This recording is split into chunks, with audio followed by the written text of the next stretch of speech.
صحیح بخاری حدیث نمبر 1944۔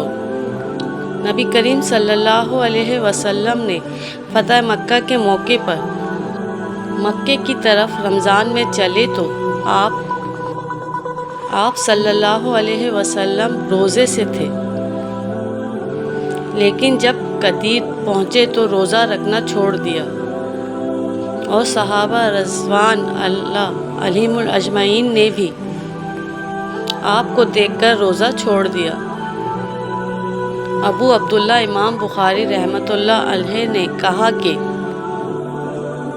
عصفان اور قدیر کے درمیان قدید ایک تالاب ہے۔ صحیح بخاری حدیث نمبر 1945۔ ابو درداء رضی اللہ تعالی عنہ نے کہا، ہم نبی کریم صلی اللہ علیہ وسلم کے ساتھ ایک سفر کر رہے تھے۔ دن انتہائی گرم تھا۔ گرمی کا یہ عالم تھا کہ گرمی کی سختی سے لوگ اپنے سروں کو پکڑ لیتے تھے۔ نبی کریم صلی اللہ علیہ وسلم اور ابن رواح رضی اللہ تعالی عنہ کے سوا اور کوئی شخص روزے سے نہیں تھا۔ صحیح بخاری حدیث نمبر 1946۔